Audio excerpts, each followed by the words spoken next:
What I'm thinking is what is killing me. What you thinking isn't even close to the same. My brain is stupid. My brain is running away. My brain is stupid. My skull has come undone. Now it's spilling. Now it's spilling. Now I'm spilling. Spilled on the floor.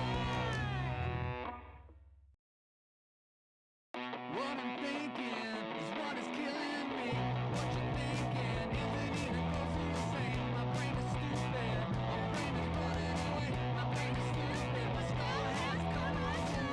Now it's spilling. Now it's spilling. Now I'm spilling. Spilled on the floor.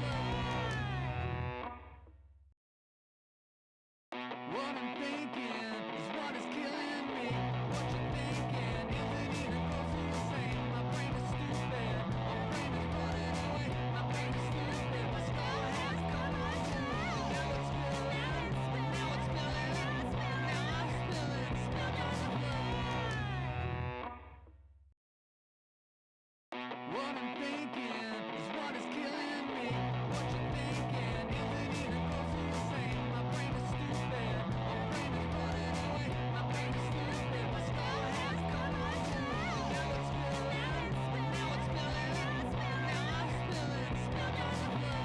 spilling. Spilled on the floor. What I'm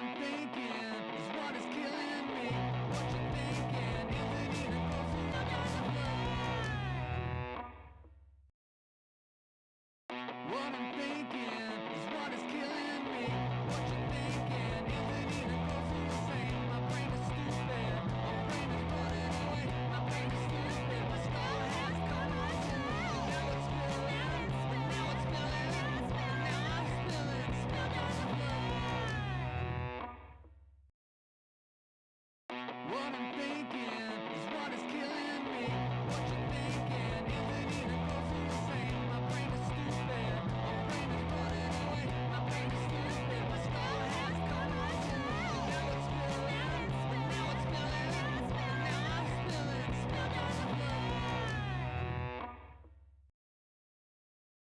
What I'm thinking is what is killing me. What you thinking isn't even close to the same. My brain is stupid. Oh my Oh, God. hello.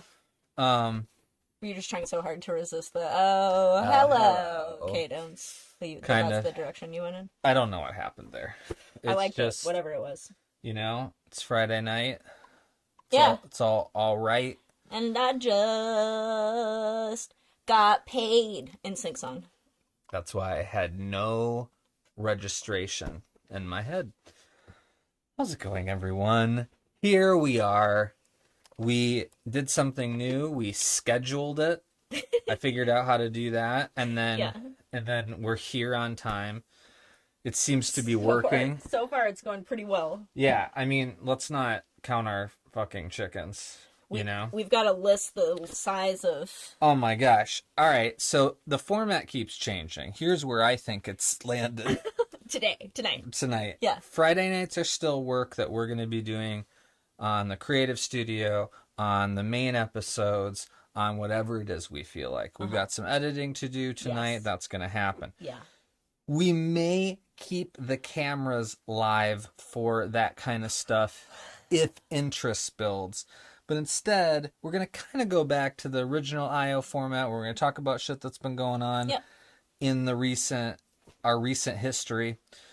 And then we'll kind of see where it lives. Say hello. You can talk to us anytime. We are going to go through. The only difference is the whole point was that we're going to have more of a dialogue about things after the check-in. Yeah. So it's kind of going to be the same, but we'll be checking the chat. So as we go down our furious list, that will be things we've been doing lately, and then the second half / it could be its own stream is talking about the Summer Games Fest, which just occurred and I just watched and took notes. So we're going to, instead of me making a video later about it like I've done in the past, I think we're just going to talk about it tonight. Okay. I can remember. It's fresh. It's fresh. It's extremely fresh. As in, we finished watching it 30 minutes ago. Why is fresh Yeah. like what would you call it? What term would you give it of Derogatory freshman? term for freshman, or like a Right. diminutive. Yeah, it's just a. You can just say freshman. I mean, what's frosh? I don't know. I don't know. I don't know where that comes Do from you either. did you experience this? Is this dated?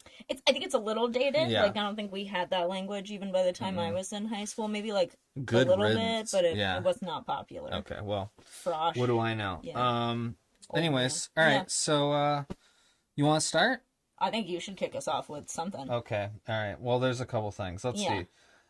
So one thing that happened that I've been thinking a lot about commerce, not only because I think about that a lot living in this place that we live, Yeah. but also I've been thinking about the sort of like responsibility of a business owner and like customers and that sort of relationship. It's hard not to think What it about should be the... like, what it is like now, which is almost non-existent. Yeah. Right. And so something that happened in the world of the internet is I ordered this pedal from JHS Pedals, this guitar pedal. JHS is like a bit of a mini juggernaut in the guitar space, which is impressive because they're really we're a small pedal maker in I think Kansas City, I think they're in Kansas City. Missouri. Yeah. And so anyways, they have an interesting history, but they really do kind of engage with the larger, extremely elite level musicians of the world based on the pedals that they make and the sounds that they make for guitar. Yeah. Anywho, they have this show on YouTube called the JHS Show, and it's just it was always pretty good because the owner of the company, Josh, is pretty articulate about the sort of creative side of sound. Almost like, I guess it's better to say he's really good at explaining the engineering that creates the sonic palettes that you can make with instruments, not just guitar, but primarily guitar. So that's kind of the gist of the channel is like sort of, how would you describe the aesthetic of their show? You know, like what's unique about it? Because it has something that I think they Fun do. and funny. It's Yeah. sort of like It's pretty their witty. channel's like a behind the scenes thing for their business. So it's just the employees getting to showcase pedals, Talk about talk music. about fun things with music and other pedal. They do a really good job of featuring other companies and sort of feel They have like good. They have it's really a good community. vibes. It's an internet community space. That's a very good way to say it. Sponsored by JHS. Yeah, and so long story short, this company that we are pretty familiar with, I have a couple pedals. I just ordered this Nada Dumble pedal, which is a pedal kit that you build. I can't remember if you talked about this on a I may previous- have. I'm going to keep that short, but the point is they released this is the second time they've released a pedal you can build, essentially. I say build, there's no soldering. Any of you could do. You just put it together. It's fun. But what is cool about it is it's like based on this extremely rare guitar amplifier series that's built by this one person, which is known as the Dumble. I think that's his name. Yeah. Amp. Like a really specific analog circuit that, you know, guitarists in particular are like gaga over historically, and like they cost, I think, hundreds of thousands of dollars to Like make a tens of fucking thousands. amp. Weren't some of those amps going for like 20K? Oh, I think it was hundreds. Oh, hundreds of thousands. Hundreds of thousands, I'm pretty sure. Wow. Because they're like, check what the most, I might be 10 times off, You're usually not.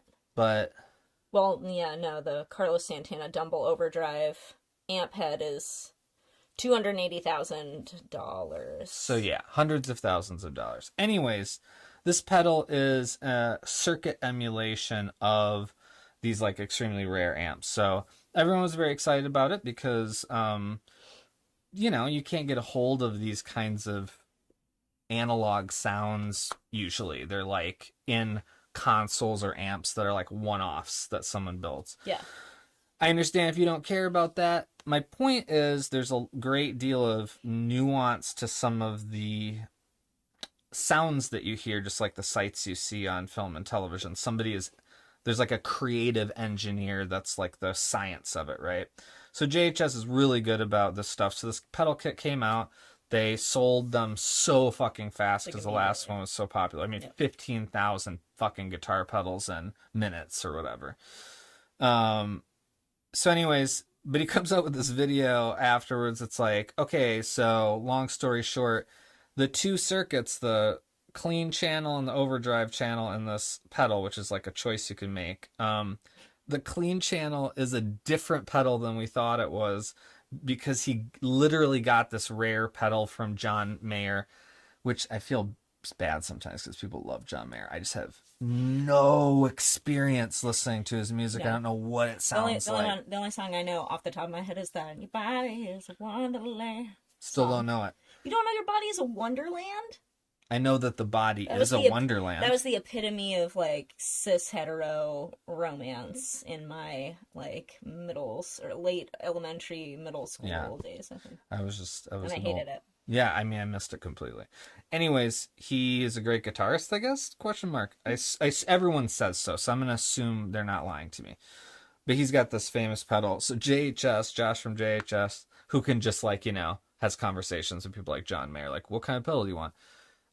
Gets this rare pedal from him, which is based on one of these Dumble amps, and reverse engineers it. But what he forgot, because one of his main employees at the time, this was a couple years ago, died during the process, like tragically died or something. I don't. The whole process got fucked up. Long story short, they put the wrong second amp in there, which made the pedal, like, in my opinion, sort of more rare and like weird and cool. So they discontinued it. He was like, "I'm so sorry," and he like very The apology video transparently. was actually very good. Yeah, it was super transparent about what it's like to be a business owner that isn't employing. You're not like a CEO of a giant corporation. I know people think he is because he has a lot of people under his employ now, but that's not the same thing as building an organization with a board and like branches and stuff. He still started like he makes them, the pedals. Yeah. He designs them and stuff. Now he just has other people doing similar things.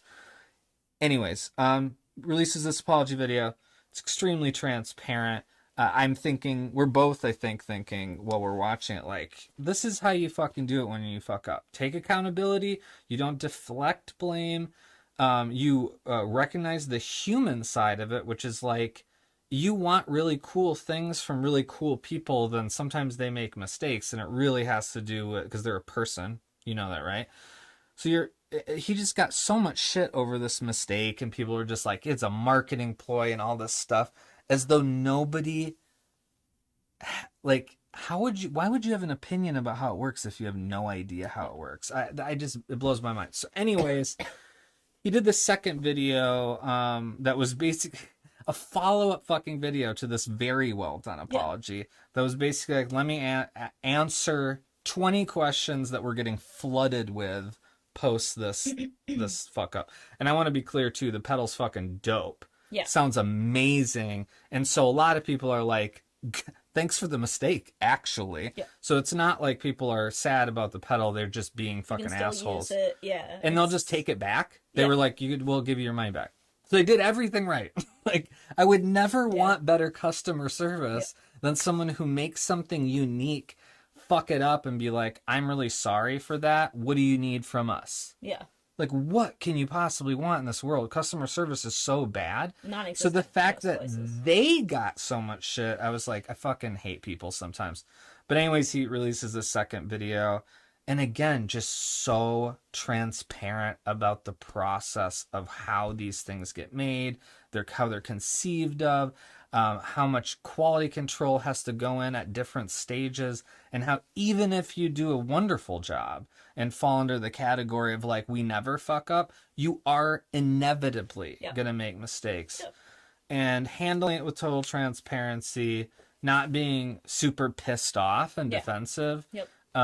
Everyone should be holding that up as an example of how you run a business rather than being a shitty person. I really can't think of anything they do wrong. And some people have a complaint that like whenever they say a pedal is good, then everyone buys it.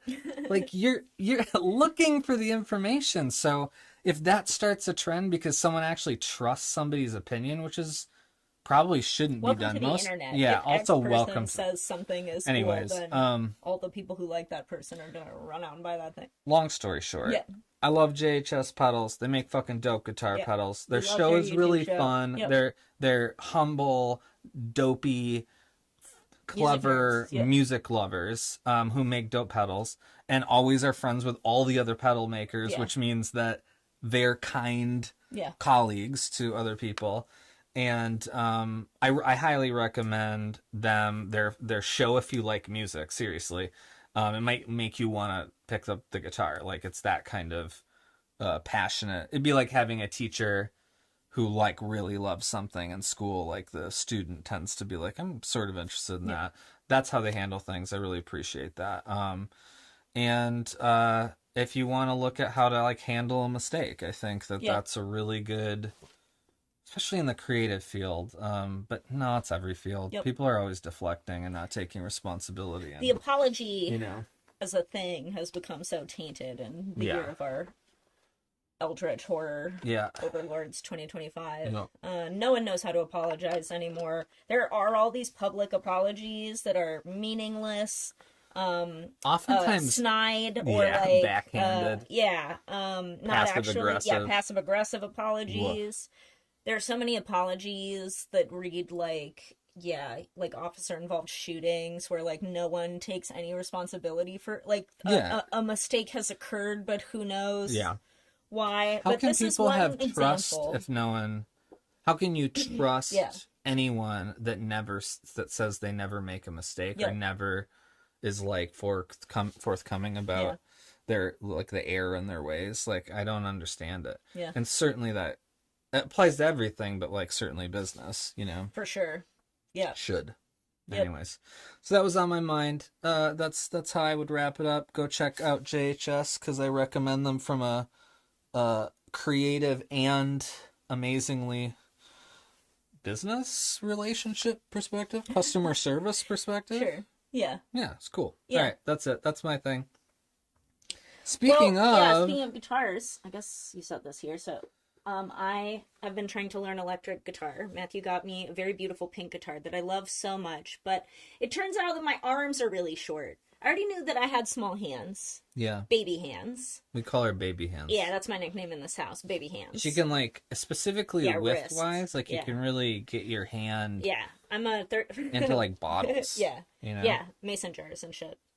But so it turns like trying to use the electric guitar, a full-sized one, is very hard. Especially when you do it Especially when you're doing that. So anyway, Matthew found me a Jaguar, which is a short scale guitar, which means there's an extra inch taken off the fret. And he managed to find the perfect K guitar in a sparkly electric blue with a black, lime green, and purple pickguard that he himself does not like, but that I don't love it. Like the combo of. And we just drove to Milwaukee to pick it up yesterday, and it's dope. It's one of those it's not it's a Fender Squire, which is their like low end brand, but they did a series of basically like, this is such a funny thing a company can do. It's their cheap side of their brand's take on one of the old classic original Fenders, and they did a really good job. And you can upgrade components. The person already upgraded the bridge and the got a whammy tremolo bar, which is really fun. Yeah, it's just it's a pretty damn nice guitar. And the sparkle is so pretty. And she really hates Can you see it? learning new things, although I'm getting so much better. But I kind of like she's learning being new patient things with now. it. I kind of like it. It's just sometimes I hate it. I know I'm gonna hate it. Guitar is hard. I mean, I'm not Learning great, but is hard. It's hard. but yeah, it's like you really you gotta go through like physical pain, almost undoubtedly. We didn't really think about how to get it out of there. It's just gonna fall. I'm gonna put it right here. All right, It won't fall. everything's safe. right. Physical pain that goes along with it. Yes, my fingers hurt. I'm learning. Your body learning new kind of hurt. things. Yeah. The physical instrument. Yeah. And it's a weird. It makes a lot of sense when you think about your fingers as shapes on it. Still But trying to figure it that takes out. a long time. Yeah. And the right hand for strumming is there's some important rhythms that kind of make those guitar parts what they are, and so that's just the right hand. That's kind of hard, and Yeah. but it's yeah, I do love the sounds that it makes, and the Jag is cool. Yeah. Kurt Cobain, jangly loud guitar, Jangle, jangle. jangle Motherfucker. jangle. Yeah. Using Rocksmith. Using Rocksmith, which is really fun. We love to gamify something, and it's fun to be able to play it along with songs that you know. My mom is watching again tonight, and she says that I should let my dad know when I'm ready, because my dad's in a band called Last Call, and in and around Greenville, South Carolina. If you're ever in that area, check them out. But yeah, I'll let Dad know when I'm ready. Yeah, what you mean when she's ready for a world tour? Yeah, right? yeah. Not That's yet. the next step for Last Call. I think. Yeah. World tour. Right. Yeah, I think we're all just a hair's breadth away. From that. Yeah. Yeah. Anything else to say about learning it, enjoying it, playing it? Yeah, I'm enjoying it. It still doesn't. The electric guitar doesn't quite make sense to my brain yet. I took piano lessons for a long time, so I'm familiar, and I love music. And I have an ear and a brain for music. I taught myself how to play ukulele, so I thought I would be more prepared to learn how to play electric guitar. But the electric component is really different. It's the first electric instrument, not like a electric piano, which is you just mean that like because the piano is primarily like an acoustic instrument. Electric versions of pianos are trying to recreate the acoustic version. Yeah. I wouldn't say before now I would not say I was the biggest fan of like electric guitar. Like I don't think of it as a sound I like. I don't love like guitar solos and songs. Like I get that they can be cool, but I'm just like, I don't know, it's not my thing. Wasn't really my thing. So it's been really interesting to look at the electric guitar as just a noise making machine, because I do like making musical noise, it turns out, and you can find some really fun pedals.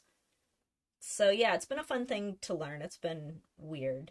I can't figure out some of the mechanics, even though my brain knows how to do separate lines or voices. Yeah, you can do the sort of, there's a name for that, right? When you can use both hands at the same, not ambidextrous, but when it's like the brain version. Yeah, they're doing two different things. Yeah. So I know how to do that, but it's still a very different, because it's really like two hands working. It's like having one hand with 10 fingers. You know what I mean?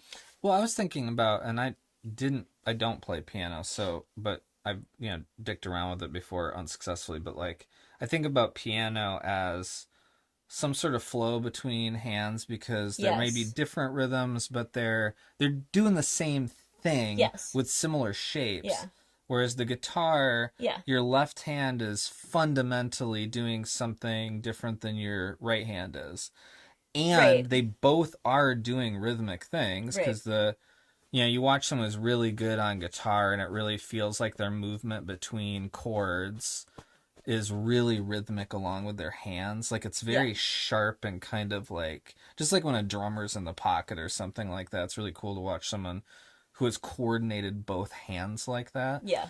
And I think that's one of the hardest things to learn with guitar, is that you get people who are like pretty good on the fretboard, but they don't have like good pocket rhythm. Then you get people who can strum great, but they are 4 chords. Yeah. That is it, which has value. I mean, some great musicians have been like guitarists, but they were writing really, really solid, rhythmic, and lyrical and melodic songs, you know? Like Bob Dylan. Shout out to my dad, who hated Bob Dylan, but now likes Bob Dylan, kinda. At least he respects his song. At least he respects his songwriting. Yeah, because he learned about him. But yeah, I mean, it's a cool instrument, because I think it's a very rangy, because it can be It is very melodic and very beautiful, and clean guitar tones with arpeggios and stuff like that almost start to feel like a piano or something similar. But you start getting into the noise side of things with the guitar effects over the years that really started as early as fuzzes and overdrives and Jimi Hendrix and stuff like that. Yeah. But the evolution of guitar sound is like crazy now. I think about, you know, I had some older friends that like could not understand Radiohead, and I just wanted to be like, they're just doing things with instruments that haven't been done yet in a similar way to like when Jimi Hendrix like is making his guitar sound ugly and making it like sing in certain ways that no one had done before. Yeah. That has continued in music, and that's probably one of the more exciting personal things for me in terms of the aesthetics of contemporary music, is like the guitar has evolved into like a dope instrument. Yeah, very versatile. Yeah. I like synthesized sounds, and I love drums and bass, but guitar is just so flexible. So many good bands. Yeah. You know? Yeah. So I just Yeah. went on a little tear about guitars. But it's fun that you're learning to play. It's making me want to pick it up and play it more. Yeah. I have always Enjoying it. been teased by the concept of playing guitar well. And The instead concept is teasing you? yeah, the concept concept tease. play. Yeah, it's like, come on. Yeah, it's like, come on. You want to play well, right? And it's like, yeah, I mean, kind of. I mean, of course I would Do you like want to to. play well enough to practice? I'm thinking about it. I'm contemplating it. Yeah. Just showing you stuff has made me feel like a little more Yeah. facile, and I kind of want to, yeah, hold me to it. Hold him to it. I'm gonna play well finally instead of just okay. All right. I don't know what I'm gonna do. I don't know what I'm gonna do with it You heard it once here I do first. it, but He's going to play well. yeah. Not just okay. Ugh, I just feel a lot of pressure on just now. Sure did. Everything's Oh riding my on this. gosh. Virgos. Okay. I guess should I dox you on the Doxing internet? me. What else? Oh yeah, okay. So only two things left. Yeah. Because then I'm gonna go into the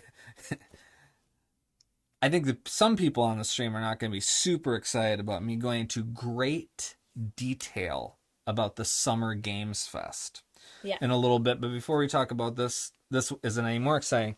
Got the Switch 2 today. Okay, so we'll talk about this a little bit. This has the capacity for a whole video, and I'm sure at some point after engaging with the Switch 2 for any length of time, we'll probably both have opinions about it.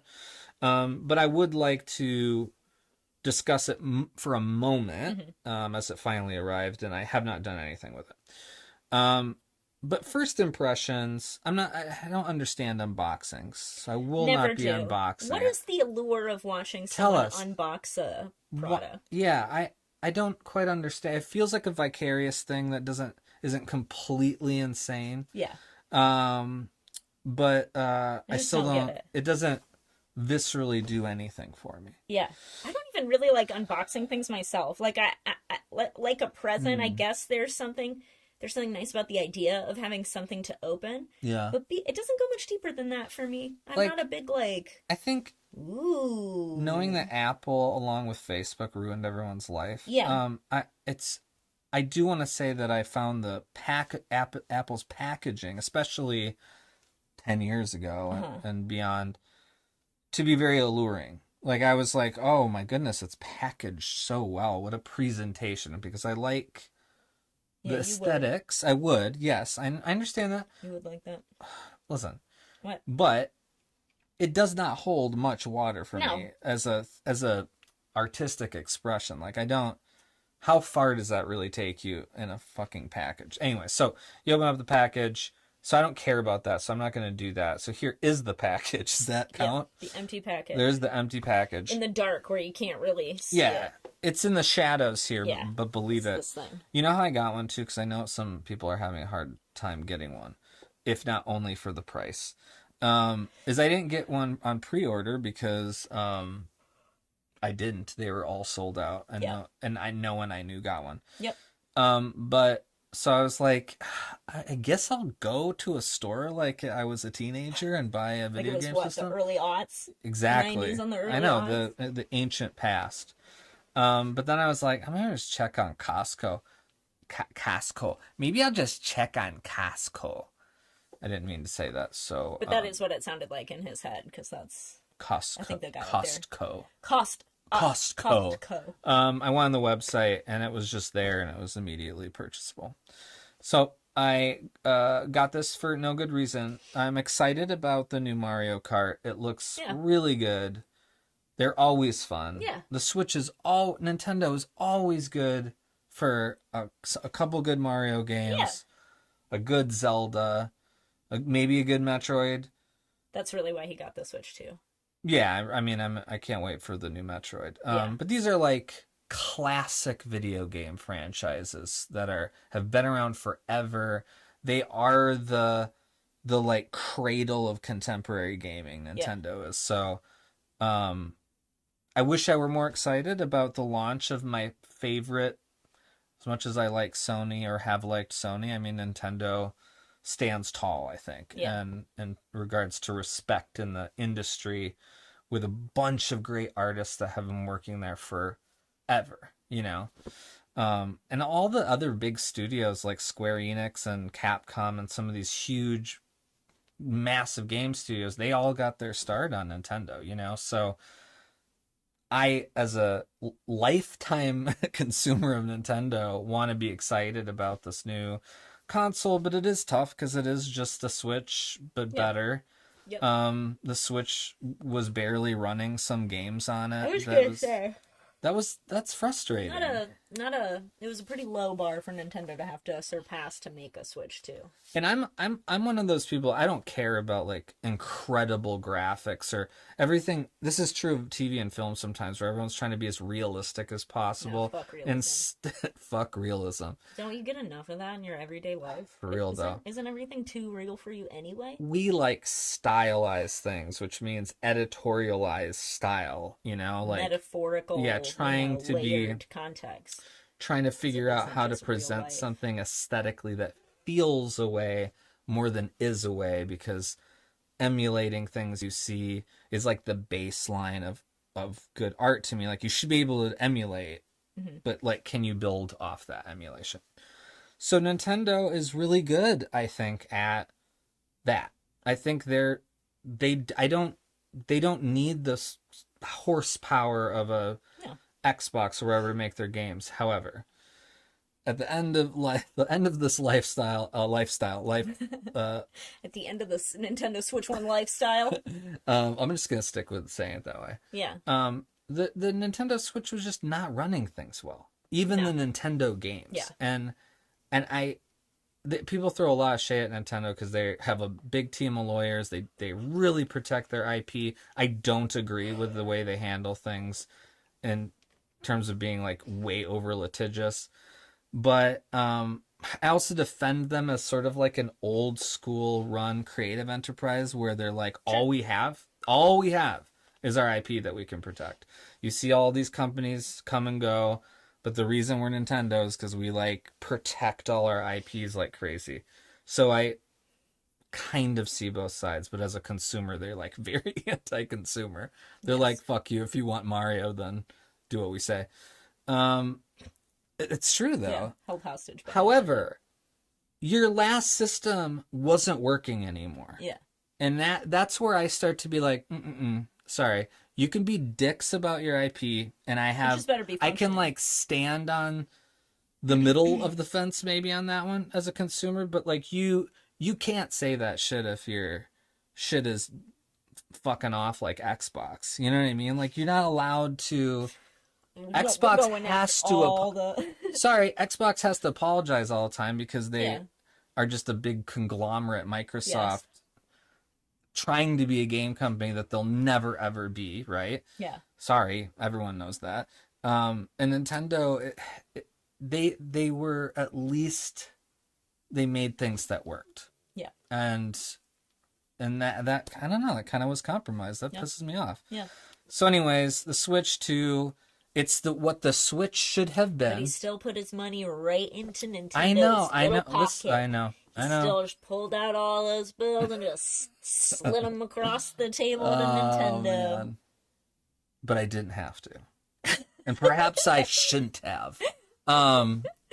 And But perhaps he'll resell it. You know, whoever knows. that's what true. they'll I get. am very good about just selling things. Yeah. And I often do quite well on the back end of selling things because I usually only buy things that hold their value okay. Yeah. So I will sell something if it doesn't do anything for me.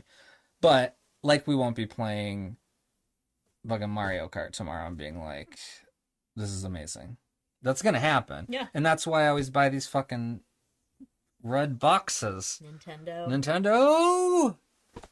Anyways. So that's a Nintendo Switch too. we had friends in town. Yeah, we had friends in town. That was nice to visit.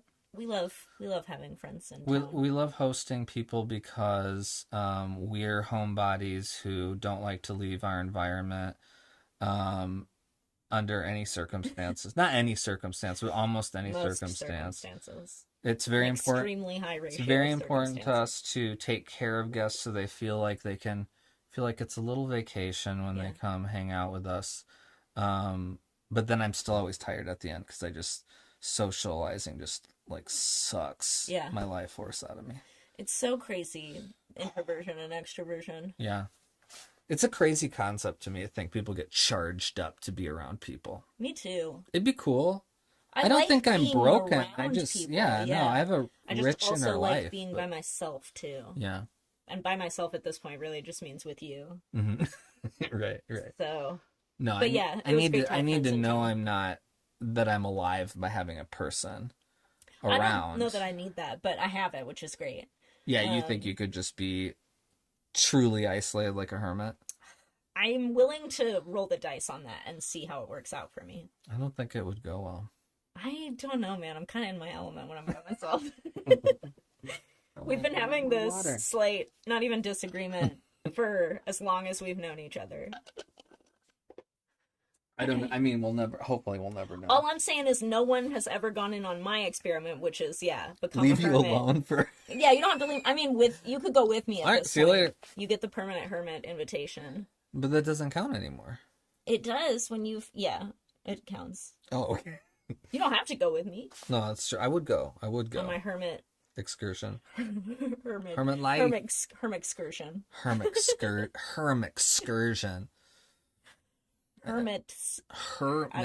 It's not worth it. To continue, okay. To continue with that word. We got an invitation to play with Last Call from my dad directly. So if Karate Concert wants to open for Last Call, we can. I'm not sure that my dad knows what that would entail. Yeah, boy. I think maybe the music would be an interesting opener. Yeah. I'm not sure we that might the crowd... run their entire crowd out before Last Call even gets on stage. Yeah. It's definitely like a be careful of what you wish for scenario. Yeah, so, you know? So we'll see. Now the invitation's there, so who knows? I don't know that the music's that experimental, but it might get weird. But it might get weird. But it might get pretty weird. No, that's not true. Anything else? Read a really great book, Death Takes Me by Cristina Rivera Garza. Mm-hmm. It was weird. It was meta fiction. It is sort of this... The basic idea is that it's about this series of brutal murders where these people are cut apart.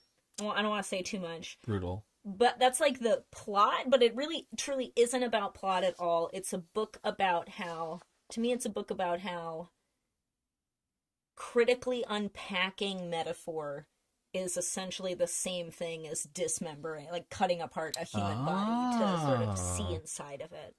Wow. Really weird. Yeah, there's like there's a whole meta element where the author is a character in the book, and like one of the sections of it is just kind of like an academic paper that she writes on this poet. Mm-hmm. So it's sort of heady and conceptual, but I found the prose really easy to read.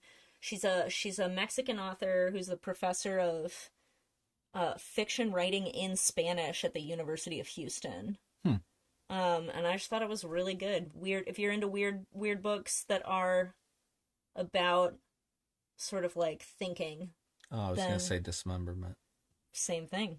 Oh. You see what I mean? I get it now. I get it? I get it now. Oh, and also, while our friends were in town, we did a thing where we decided we were going to pick a DVD, like we were stuck in a stranded cabin, and you only have the DVDs that are at the cabin already. Yeah. Which we have a collection of DVDs like that. Yeah. And my friends picked Wild Wild West, which is one of my favorite nostalgia movies. I love Will Smith. I loved that movie. I taught myself the lyrics to Will Smith's Wild Wild West song by uh, listening to and rewinding the credits of the Wild Wild West VHS tape in my dad's office. Must have been summer or something. Yeah. Anyway, I love that movie. I can verify that she really, like, unsolicited, Yeah. verbalizes her affection for that movie. Yeah. Like, almost like it's like part of the package you're getting. It's kind of like Yeah. if you were telling somebody, like, oh, like, I guess what's important to me are these hobbies and this Yeah. kind of thing. Like Wild Wild West would have been in the mix. Somehow. Yeah. Yeah. So you like it. Yeah, I like and it. watching it again. And it was hilarious to rewatch it again. What were your thoughts on? Did you saw Wild Wild West when it came out? It's funny because I think I've seen Wild West. Yeah, I think I've seen it. I don't know how you miss it. Yeah. I mean, I love Independence Day. Love Independence That, like, Day. Will Smith like Fresh era. Prince? Yeah, I love French Prince. Prince. A very different TV Totally show. different. Fresh Prince is great. Oh my god. That era is good stuff. I love Kevin Kline. He's one of my favorites. Kenneth Branagh's in Wild Wild Kenneth West. Branagh is like Salma Hayek's the hottest person that's ever existed. lived. Yeah. I think all that's the hotness subjective, got right? sucked You know up that? into one human. Yeah. And Unfair. so she's in it. So Sort of, yeah. Especially, yeah, sort of. And Kenneth Branagh's like, they let him chew the scenery so much, and that is the correct usage. Like, Kenneth you don't, Branagh. no, please Yeah. don't make him act like in a realism movie. Yeah. So I sort of I wish it would have looked better. I have a complaint about how it looks. I understand though that it's like that early aughts, or is it late 90s? It's like 99. Yeah. That Y2K era. Like, the music is ridiculous, and the steampunk thing is really creative and ugly, kind of. Yeah. Like, I find it like, it's that transition in the 90s where I think, especially if you grew up in that time, like, there's a transition, I think, in people's minds where things got, like, kind of cool looking into, like, just hideous Y2K stuff. Yeah. You know, like the Microsoftification somehow of, like, style. Yeah. And so that suffers from that a little bit. It suffers from that a little bit, but not so much to ruin how fun and dumb Still it got is. some fun costumes. Yeah, It's got some fun set pieces. Yeah, it's fine. Yeah. I don't think it's... I don't think there's too much special about, other than, and I'll stand by this, definitely the cast makes things work that probably... Shouldn't like, I will say this, if you don't have that cast, terrible. I think that same exact movie done exactly the same way could fall apart so quickly. Yes, 100%. But because it has those people, it's like, it's sort of fine. It's fun for sure. Yeah. I would consider that one of the last movies that sort of falls under that big summer blockbuster fare where it's not a great movie, but it does do the thing it's setting out to do. And if that's just be a fun style romp, like, I'm fine with that. I think that can be kind of fun. Yeah. So it wasn't as bad as I thought. Still ugly and dumb. As good as I remembered. And yeah. Wasn't as bad as he thought, and as good as I remembered. That's where we land on it. That's where we landed on it. Yeah. But it was fun to... Yeah. You know what else is funny? And I will not belabor this, because I may be the only one interested in this, but I have this, like, setup where I have, like, a big CRT and, like, it's our Midwestern basement setup. Yeah. You've seen it in the full episodes of the... You've seen the full episodes, right? Yeah. In that space, I've got the CRT and I've got some old video game systems that you really can't play any other way, like a GameCube. I know Nintendo's adding that, but you get my point. It's like those eras of systems. Got wood paneling. We have a plaid couch. It's a 90s Midwestern basement. Yeah, it feels just right. But I think about this a lot with resolution and televisions and things like Yeah. that. Like certain types of media digitized look certain ways on different resolutions. So if you have a 4K TV, stuff that's made for 4K definitely looks better than stuff that's made for other resolutions like HD or whatever. But DVDs, right? They look objectively bad on 4K televisions. They look not pixelated. What am I talking about when it has the big when it's like data moshing, the big squares. There's a name for it. Yeah. But anyways, the way that the DVD information is upscaled to 4K just looks abysmal. And because it was really made to be smoothed out by the way a CRT laser works. It like completely makes the image differently.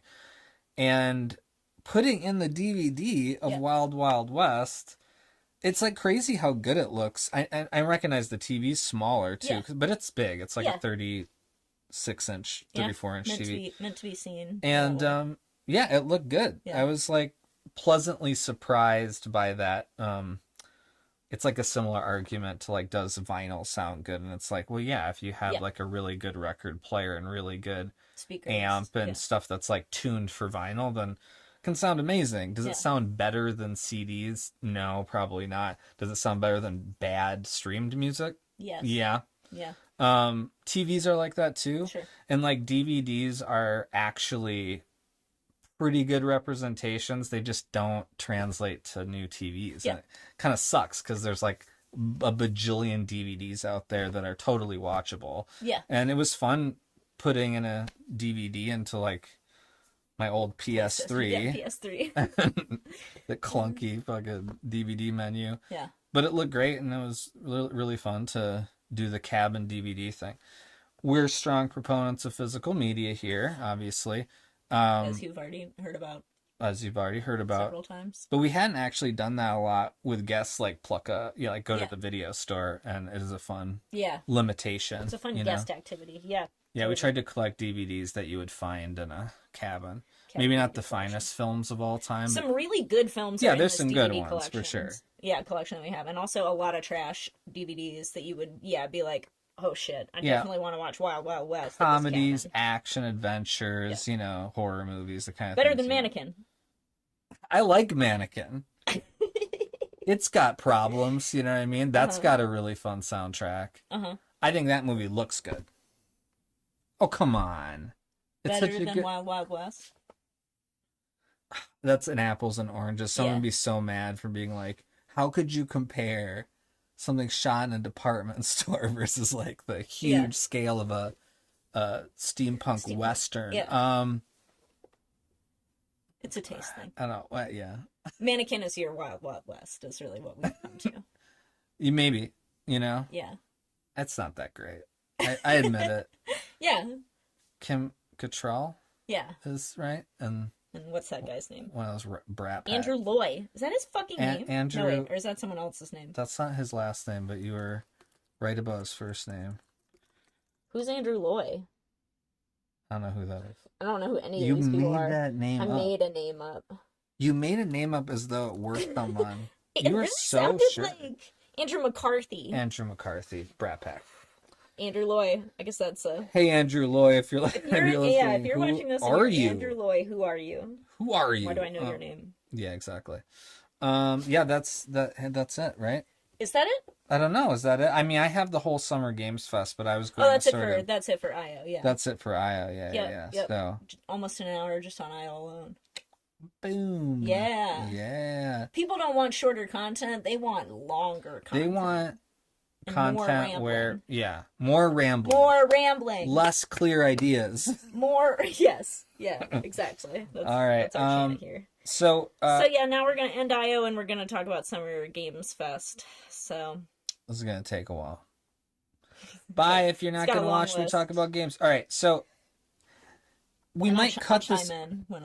We might cut this up afterwards with some footage into shorts or something like this. So I'm literally going to go down the chronological Games Fest announcements and the trailers.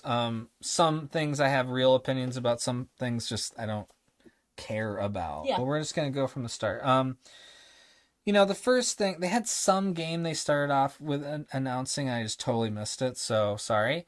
The first thing I started paying attention to is when they mentioned Sonic Racing, and the creator of Sonic came out and started throwing shade at Mario Kart, obviously. Yeah, and there was like a Persona 5.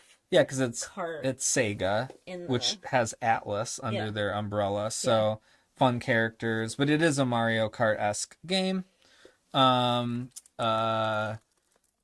It looks fun, I miss the times when there were like multiple kart racers, because they're like one of the simplest, easiest and they're by group games. And it's nice to have something other than Mario Kart, because the rubber banding in Mario Kart is not for everybody. Like this is everybody right here. No. Oh, I'm not alone. No, I know. I'm not alone. I'm just saying you're part of that everybody. I really love Mario Kart. I just don't like, if you're like gonna smoke somebody, that they just get a sudden advantage to try to catch up with you. I don't know. It's fine. It's fine. We can't be first place winners. Some of us have to depend on rubber banding to have a good time. I get it. And that's why Mario Kart's great. But anyways, Sonic. And also, I have absolutely beat you at Mario Kart before several times. I was not comparing the two of us. Yes, you have. Yeah. Because of the rubber banding. Oh, I see.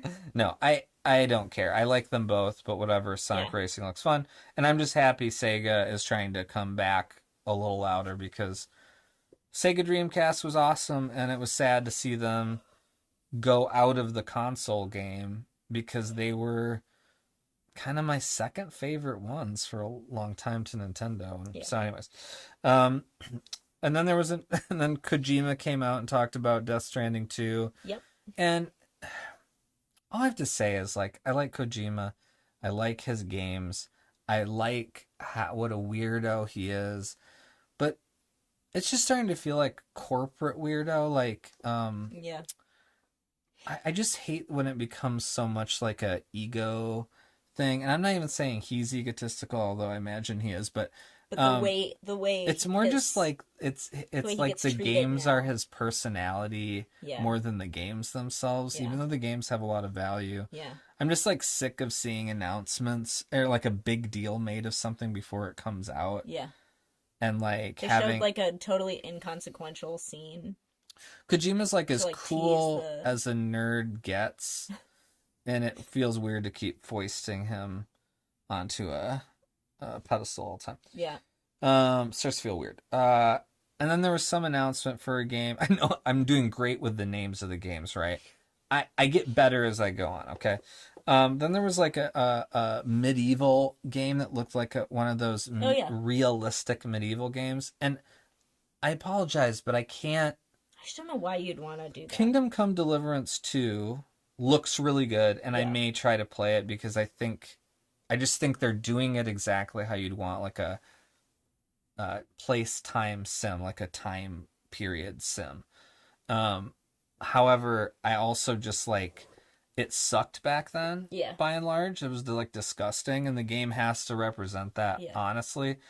So another game trailer about like how realistic it is in medieval Europe, and just like walking through horse shit all the time, and like getting in like fist brawls, fisticuffs. I just wasn't interested. And then there was a Fortnite announcement, but I have what's called Fortnite blindness. Where I don't know it exists. I'm just always like, oh, is this Fortnite? And then I feel like it tells me something about it, and I'm like, I've tried it. I still don't know what. I think, hot take, Fortnite's really good.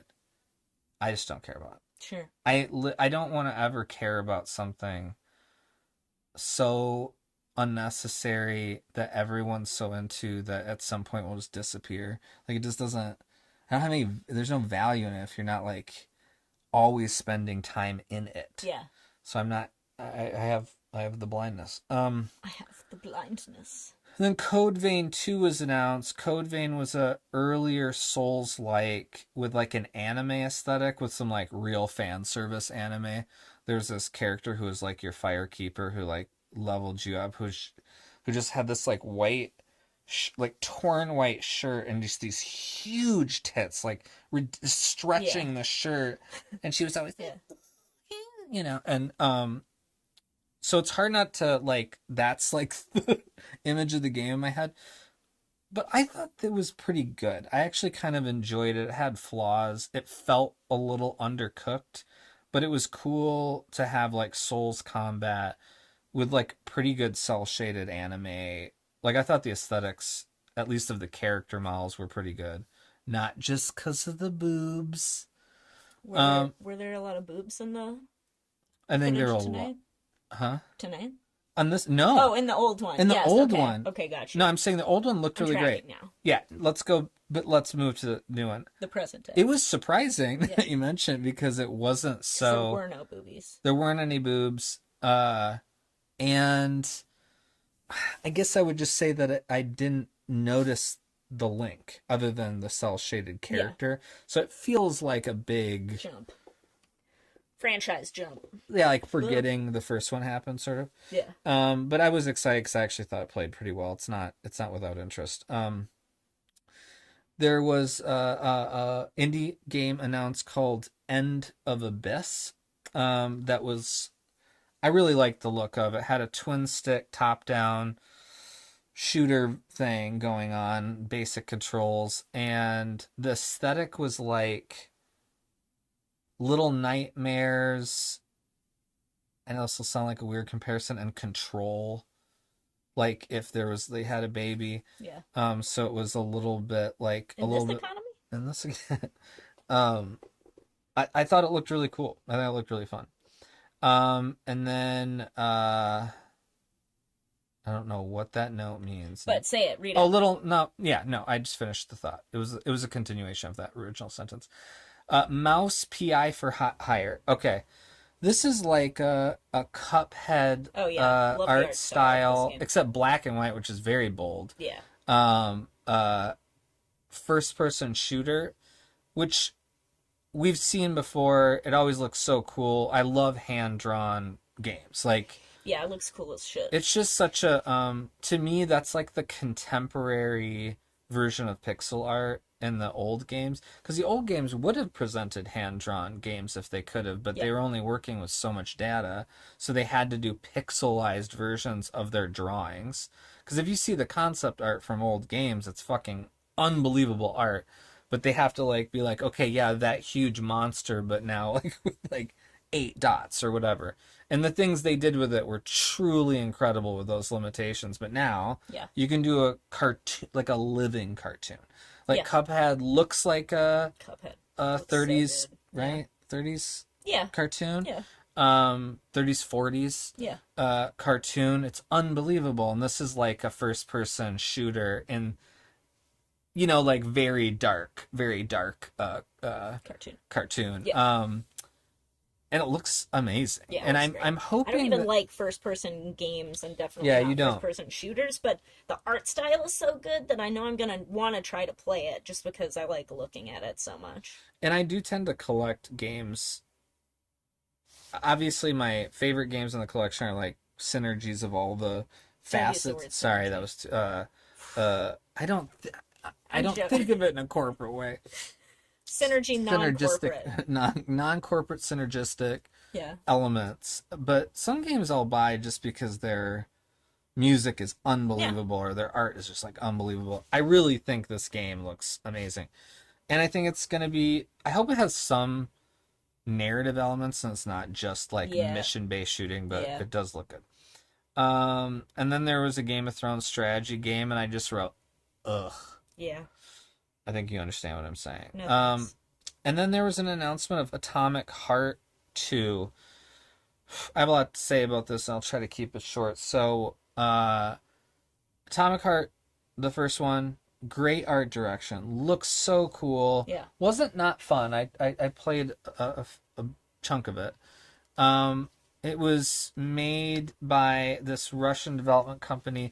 There were murmurs that it was backed by the Russian government. Some people were kind of like, I don't know about this or whatever.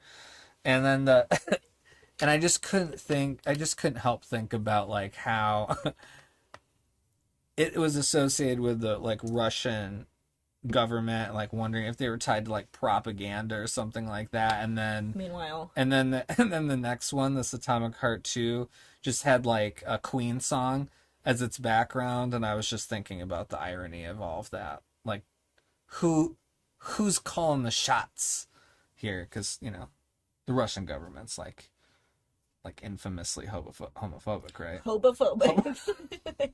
Infamously homophobic. They are not about hobos in Russia. Oh my god, hobos are people too. Jesus. Anyways, Yes, also homophobic though. but there's this big. Also, how can you really, are we allowed to point fingers at something being backed by the Russians when... Oh yeah, I know. Well, that's not. Yeah, sure, exactly, totally. breaking the fourth wall to stare directly into the camera, you know? Yeah. Then the same company had this Cube MMO. I don't play MMOs. It looked very good. Again, the art direction of this company is top notch in my opinion. But I didn't get pulled into Atomic Heart. I just don't like first person shooters generally. So sorry if you love them. If you like walking around and shoot people in the face. Tell us how wrong we are in the comments. Yeah, tell us how wrong we are. Come to bat for the misaligned. There we go, not misaligned. Misaligned and maligned first-person shooters, which no one likes or supports. I mean, I'll play Doom, but I'm not trying to like plan how I can shoot a real person in the head. Yeah. Personally. Then there was a Marvel pixel art beat 'em up from the people that did. I'm pointing over here like I have them in the closet. They did Teenage Mutant Ninja These Turtles. guys did the Teenage Mutant Ninja Turtles beat 'em up Shredder's Revenge, which was super fun. Really delivered on all what you'd want from another Turtles beat 'em up, which was like just one of the best arcade games that ever existed. Ate up so many people's quarters, just going to the mall and like 4 people playing the different turtles and just like spending as many quarters as it took to play the whole game.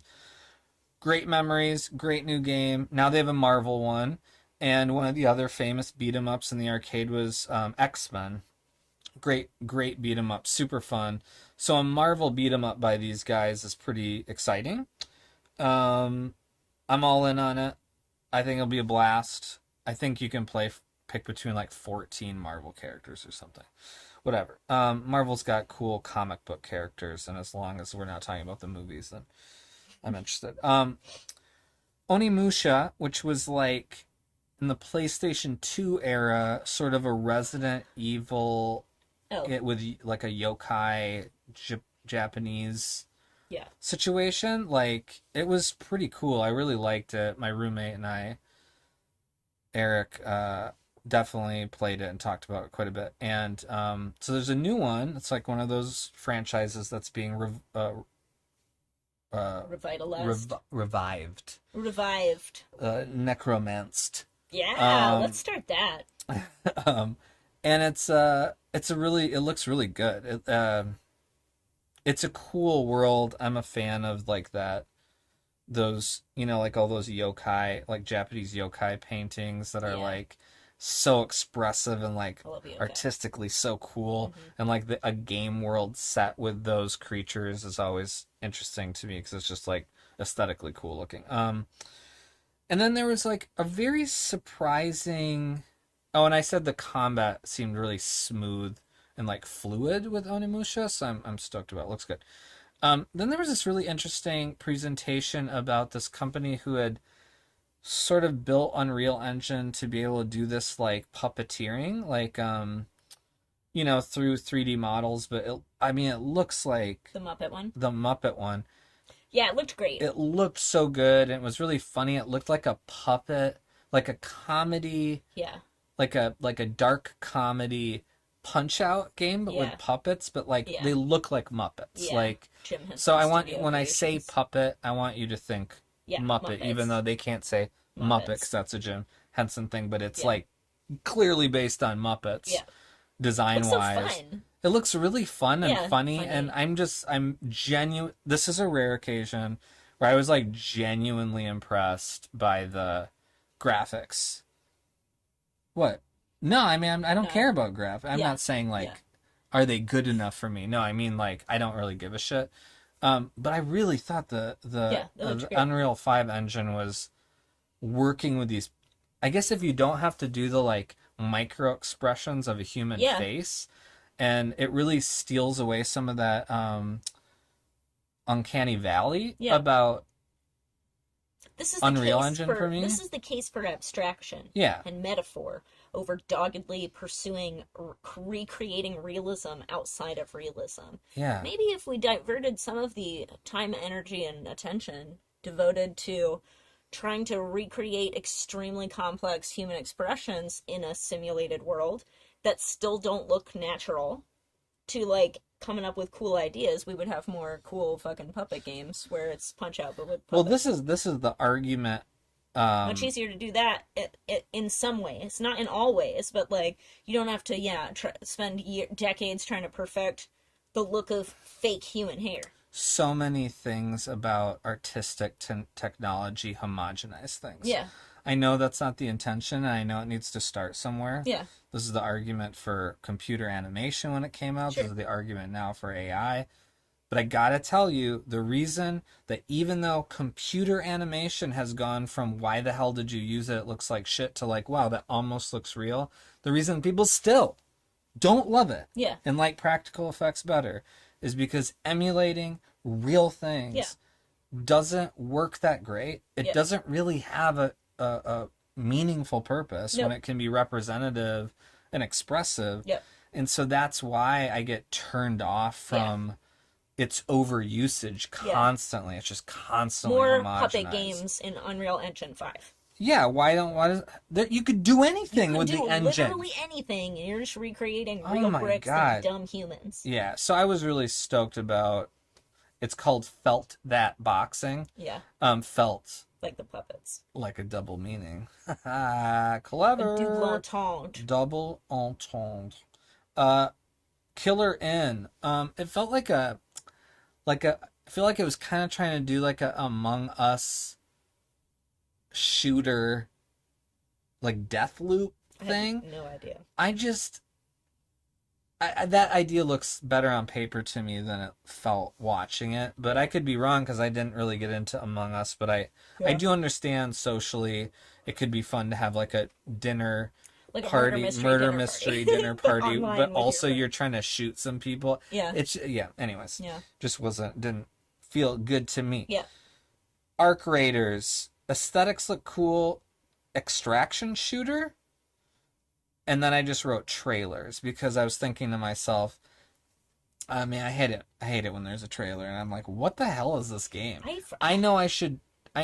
Jeff Keighley was like, it's a super anticipated, and I was like, oh, I guess I should know what this is. But like, if you watch a Mario Kart trailer, you're not like, what is this game? Yeah. This game, I just assumed it was a shooter if I couldn't figure it out. But the trailer did not help me. They don't even make sense anymore. And then the next trailer was the same thing. Dune Awakening. Dune. History of really good games for the Dune world. Mm-hmm. It's a great world for games. I really got down on a couple of the early ones. One was the one on Genesis that was like a spice mining tactics sim, which I didn't even like those kind of games, but I loved it. And then another one was like an old point and click adventure with like a totally different story, and it was like, you know, the old like VGA pixel art and stuff. It was awesome. So I'm like excited. The new movies were good. I even like the Lynch movie. Most of the stuff in the franchise is really attractive to me. But I watched this trailer and I was like, I don't even know what this game is. I just don't know how that happens, you know? Look, I didn't even see this third trailer. person. So I can't. What is it? Tell me what it is. Should I care? Chrono Odyssey. That looked really good. It was a Souls-like. So there's that caveat for better or worse. But it aesthetically looked really interesting to me. Wuthering Waves, very quick trailer, had major Platinum Games vibes, although it wasn't Platinum Games, like Astral Chain or something like that, Bayonetta or whatever.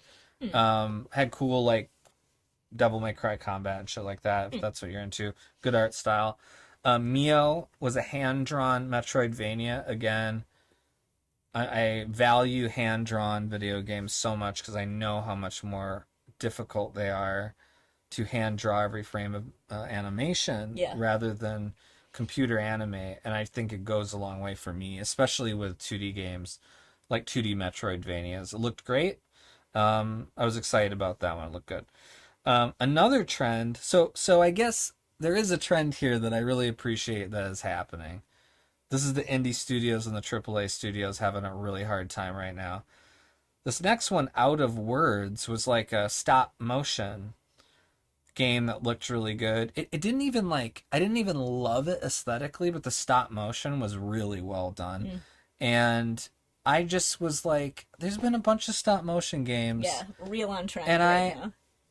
I just that's just one direction we could go in. Yeah. So I'm encouraging these video game designers to like just do whatever. Like take a chance a little bit on the art style, like find some new ways in, because they couldn't do that before. So when these great designers were making games previously, they had limitations that we don't now. So the doing the same thing someone else has done over and over again when you could almost do anything just bums me out. So I think the trend towards some hand-drawn stop animation, stuff like that. I know it's not like new or that innovative, but it feels a hell of a lot more. It's refreshing. Refreshing than refreshing. than your next. Yeah. And, realistic. I'm gonna throw an example out there. Hyperlight Drifter is just a beautiful pixel art game, and this new one they made, I was so excited, Hyperlight Breaker, because I was like, I will play a roguelite with my friends in that world. And the day that I saw that it was the art style was changed from pixel art to 3D cell shaded or whatever, not even unsuccessful, just like, I was like, I just don't know. And it hasn't done great. I haven't wanted to go back to it. It just doesn't have the kind of like specificity that I'm looking for. And I don't want to rag on a company that actually, again, did a game I really loved, but it just this is the problem with realism. Like you can only recreate realism in so many ways. Like it already exists. We've seen it. Yeah. But Out of Words seemed like a It Takes Two game, but with like stop motion animation. It looks great. Mafia Old Country. I've heard it's short, which I think is really smart.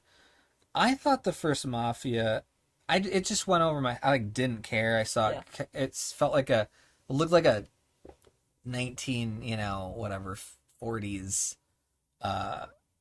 Grand Theft Auto. I just like wasn't interested or whatever. But then I played it. I don't remember. It was like free on a couple years ago. Free on PlayStation.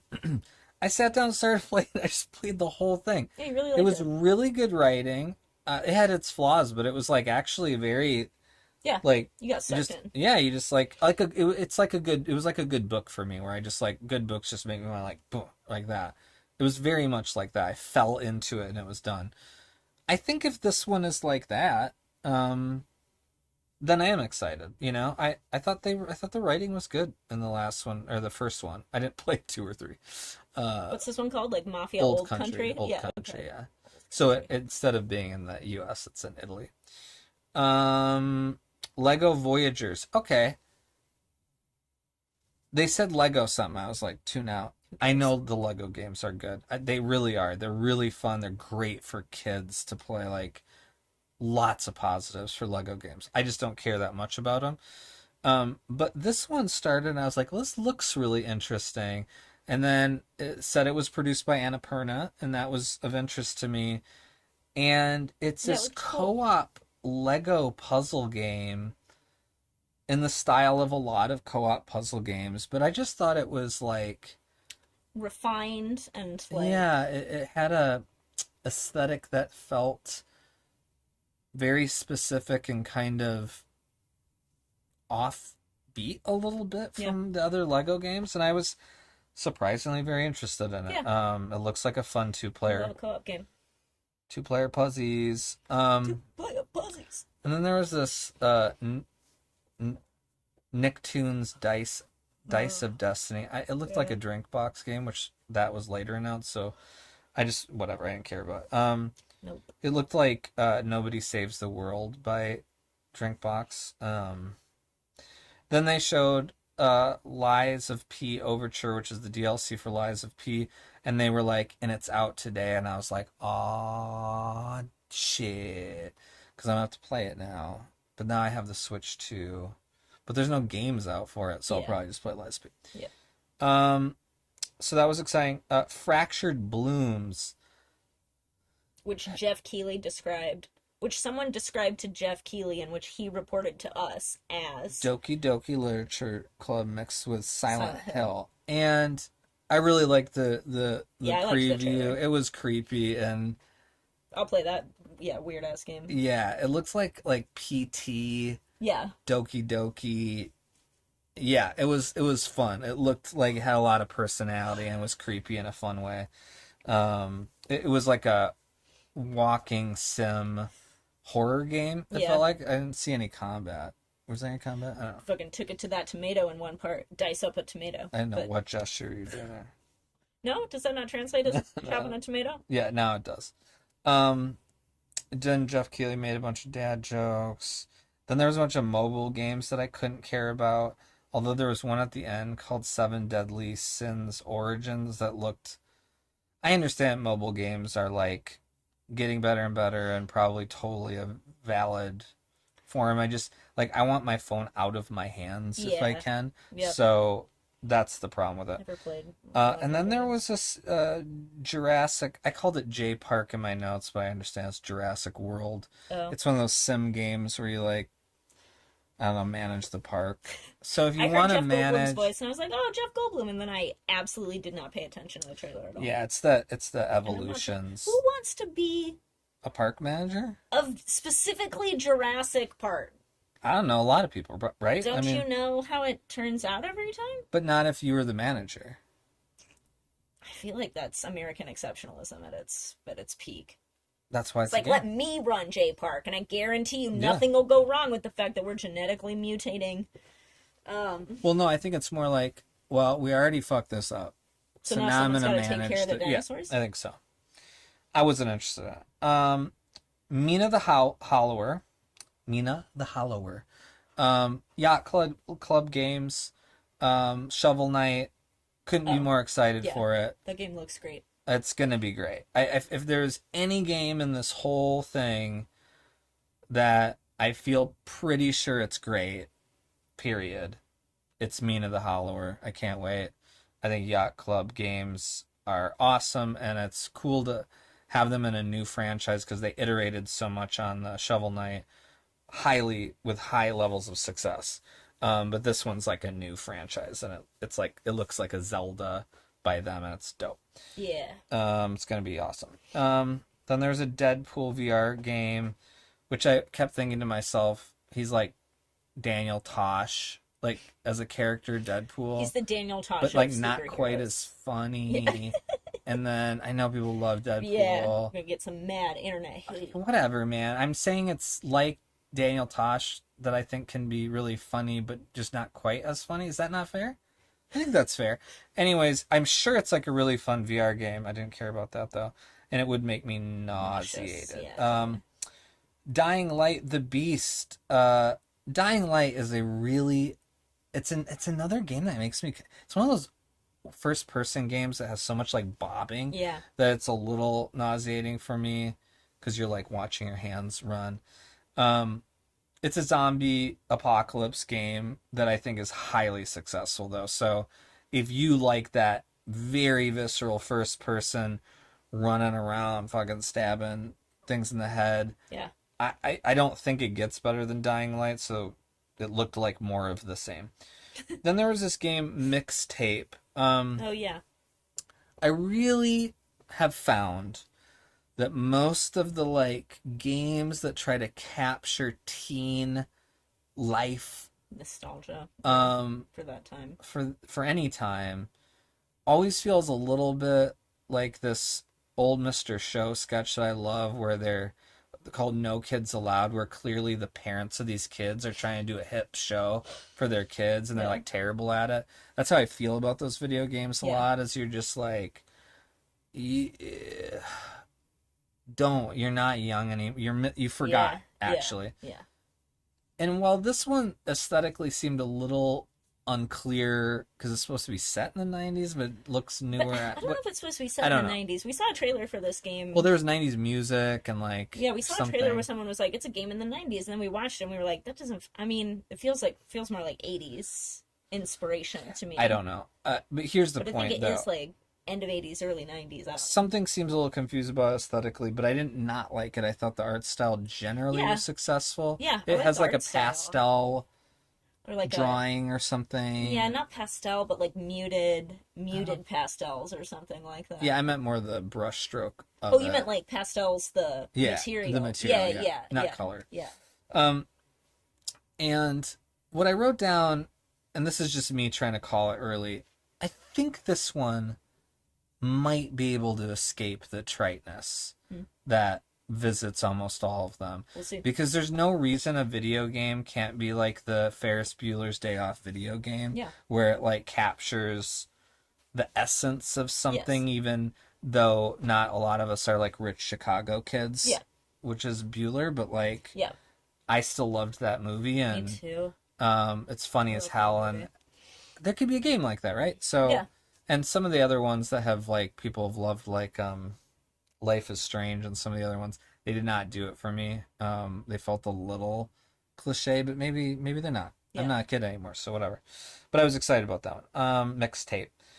And then there's a new roguelite that looked really adorable called Toa and the Guardians of the Sacred Tree, I think. I didn't finish writing the title. It was very long. That looked really cute. I like a roguelite like that.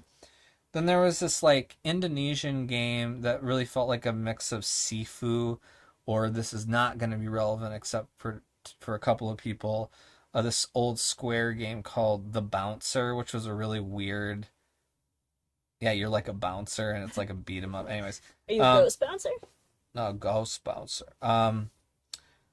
Acts of Blood. It looked good. It looked pretty good. I think if you're into that.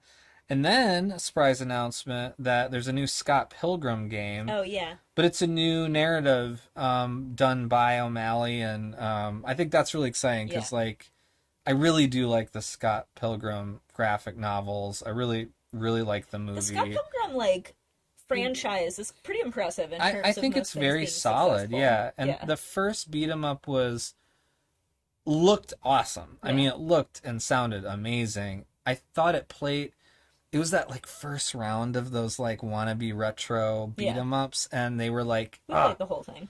We played it all the way through. It doesn't feel as good as Shredder's Revenge. Sure. So I'm excited about a refined new beat 'em up game, co-op game, Scott Pilgrim, written by the writer. Yeah. That's very exciting. So instead of getting more, it looks so good. Great. Yeah. It's like getting another graphic novel that you get to play. So that's dope. I'm excited about that. 007 First Light. You're not as into what you've seen so far. I trust IO Interactive. I think Hitman is just pretty perfect. I think that I'm gonna give them the benefit of the doubt. I think they've done good enough work. I don't even think, my hesitation is not that I think the game will be bad. I just don't understand the choices that have been made. I personally am not interested in a 007 origin story, so not the target demographic there. I find it is a contemporary story. So it isn't a 007 origin story. Right. It's like an alternate timeline where 007 doesn't come around until now, which I think is kind of weird. Yeah. But I think I'm just sick of franchises. I just wish people, even if they were like, what we want to do is a 007 total game, agreement. Just change 5 things and call it something else. Like, can we get out of the endless? I was actually thinking, because you made that joke about necromancy earlier, and I was like, that really is what remakes and franchises and IP feels like to me It's these like days. It's like IP necromancy. raising the corpse of a dead thing Yeah. to just animate it once more, and like the skin is like falling off the bones, and there's like maggots everywhere, and you're like, see, it's James Bond, and it's like it could have been literally any other spy thing. We weekend Which is what works about at Hitman. Bernied Yes, the culture. whole culture. Yeah, we're just propping it up and being like, oh. Yeah, it's still going, it's still kicking. Yeah, it's a corpse though. Yeah, so that's Let it die. Yeah, but I don't disagree. I guess I probably won't play it though. So, you probably will though. Probably. I guess I can't. I have no argument against that other than I really like IO's. These are really the two directions it could go in. Yeah, and I think that there's a chance that because I think the other option. Okay, you've got the franchise, so now. Okay, so moving on from that, I agree with that, but now you've got this big IP to work with, right? Yeah. I think by making it even daring to capture any of the 60s, 70s Bond-ness, huge risk. Huge risk. Sure. So trying to do something wholly different doesn't bother me. Yeah. It's gotta be good though. So I think they're taking a big risk, to be honest. Because Hitman is like, you could do it infinitely. Like, I would play any new missions. Yeah. And they did announce a Bond-based Hitman mission, which I'm like, great. That sounds fun. They could have just released a bunch of new missions, but whatever. They could have done that. We'll see. We'll see. That's how many games they fucking showed. I'm not done here. I'm almost done. I'm moving as fast as I can. Mixtape, Back to Blood, Lego Mario Party. It's not called that, but they announced another Lego game that was like Lego but like Mario Party. Oh, okay. And that's all you need to know.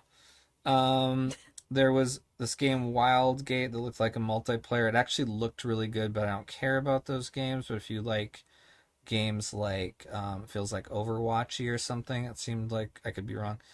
Then there was a Drinkbox studio. This is Guacamelee and Nobody Saves the World. I think they're a pretty good studio. I have like their art direction's like hit or miss for me, but they're fun to play. They have one called Blighted, which looked like their version of like a co-op Hades. So that was that game. I'm interested in that.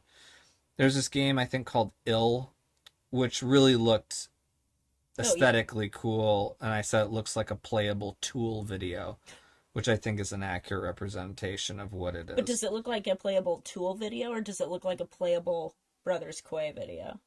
Right. I mean, that's a whole nother subject. We'll talk about that. How much did Tool's Sober rip off the Brothers Quay? Kurt Cobain would say entirely. Too much. Yeah. But anyways, it's dope looking. It's my kind of thing. It's like the old MTV aesthetics of like grotesquerie and alternative music. You really tried to be able to like look at your t-shirt. Oh, my leg doesn't do okay. Then Mecha Break was talked about again. Mech game looks great, but it's multiplayer. Probably won't play it. Looks really fun though. It looks like Armored Core, but like even more anime-y. It's cool. Infinitesimals. I wrote Honey, I Shrunk the Space Marines. I think that's probably not too far off. That's not the title though. Is that Infinitesimals? Oh, the title is Infinitesimals. Got you. That makes sense. I gotta say, it looked really good though. You know, like big flora and sort of like, Honey, I Shrunk the Space Marines. And then I'm actually gonna skip around here because something funny happened where like the dude for Resident Evil came out and was like, we'll be like I think he said something like in the blink of an eye, you know, you'll get your Resident Evil announcement. And then he went away and it was like, oh, we're not getting one. But then they ended up, that was the closer. And I was like, why did you tease the closer? It was really weird. Anyways, but they did the big closer, and I have just a couple in the middle here. The big closer was Resident Evil 9. I mean, it's Resident Evil. Resident Evil's been on fire since Capcom decided to really revive it. And the remake of 2 and number 7 and number 8, The And now we're on Village, 9. Yeah, they've all been good. we We played played Resident Evil Village. 8. Yeah, Village Yeah. as our Halloween game last October, and Yeah. it was It fun. was really fun. We might try to stream something that we're playing Yeah, this because October. that would have been fun. Yeah, it was really fun. Anyways, it looked good. Called Requiem, Resident Evil Requiem, Resident Evil 9. Then Wu Chang Fallen Feathers has, I think it's coming out soon. I think every preview for that looks really quite good. It looks like a dark fantasy Stellar Blade or something like that. Yeah. Um, hello, hello. Um, yeah, They're gone. I was excited about it. Looks great. And then just the last couple that were announced, Into the Unwell. Um, I wrote top down Cuphead. Oh yeah, it's like I don't know if I wouldn't call it twin stick. It's that way like Hades is now. I guess it's like isometric, but sometimes isometric games really feel like they're on a grid, and this one felt a little bit more free roam, but that same camera angle, Yeah. but had great hand drawn animation. I had not heard of it, but I really liked the art style. It was like a very dark, oddball. I guess 30s is technically Yeah. the animation style, like the old, like the very earliest Disney and Yeah. that time period. But I thought the character designs were great. The animation is great. Something that I love about games being able to run hand drawn animation at 60 frames a second. Um, it's just really nice to see. It's like a very fun uh, expression of that kind of visual art to see a game look like a cartoon. Yeah. So Cuphead was probably the best one. And this game, a couple games are coming out that really look great. Yeah. And finally, there was one before the Resident Evil announcement, Stranger Than Heaven. I think, and someone could correct me, I think it's the company that does Yakuza. Um, I just thought also this one looked really, really, really good because it was like Yeah. a time period piece. The aesthetics were definitely amplified, so it didn't feel like realism in that way that yeah, as we were talking about earlier, that I think is like so much, you get so much more creative room if you don't like tether yourself to something too specific. And so I thought it was a pretty good Games Fest. I didn't think there was anything too crazy that was announced, Resident Evil 9 being the biggest one. You don't really like trailers, so I mean, do you have anything that kind of stuck out to you? There were definitely some art styles that I was into and sort of impressed by, but yeah, Yeah. I'm so tired of all the projective hype. Yeah. Yeah, Like, totally. I like a trailer if a trailer is something that will tell me what something is, and all of the advertising and the way that we see the same, that we get advertised to about the same thing over and over again, where Yeah. it feels more like the consumer version of the 24-hour news cycle, Yeah, where it it's is. like, yeah, so that's a very specific to me thing. But yeah, I don't ever want to watch a bunch of trailers for stuff. Mostly because like I need mental bandwidth to focus on the things I'm actually engaging with, and then I pick the next thing and I focus on that. It's volume for Yeah. me because I mean, if you think about it, it's not like E3 was less commercial than Games Fest or anything. Like it was. It Yeah. absolutely was. But like E3 usually had three major companies, doing a presentation. There were way less games. So there was some anticipation year to year about what was going to be announced, like what major franchises are going to be announced. Now it's also split up. There's so many games to keep Yeah. track of. Um, I think Jeff Keighley does a pretty good job making it an inclusive kind of event. Yeah. And he obviously has good relationships with a lot of the companies now so that he's getting all these major announcements. But yeah, it's hard because it's one of the few topical things I care about. Yeah. But I find myself watching these presentations and looking at all the trailers and scrutinizing them and trying to think about like what could actually be exciting on the horizon. But it just, it feeds into this echo chamber that we all live in now, where like we just, all we have to look forward to is the next thing we can buy. Yeah. And that's too bad, because these are real pieces of art. Yeah. And some of them will be dope. You know what I mean? Like, they will be Totally fucking awesome. They will be relevant artistically across any medium. Yeah. But then I have to watch fucking 100 trailers. And it's like, the list got so... I was like, how many trailers do they have? A ton. And again, I would say almost 50% of the games, 40% I was actually interested in. Yeah. But then I get done and I'm just like, so what? I can only play one game. It's so weird to me that time. a live event was created just to watch trailers together. Like, that's what Summer Game Fest is it's like... But that's not weird, right? I mean, we stuff to talk about. I'm just saying, like, they never announced 100 games. That was not a thing. Yeah. E3 was like, if you had 10 games to talk about, that was an exciting... all the, I mean... It's just so many games being made.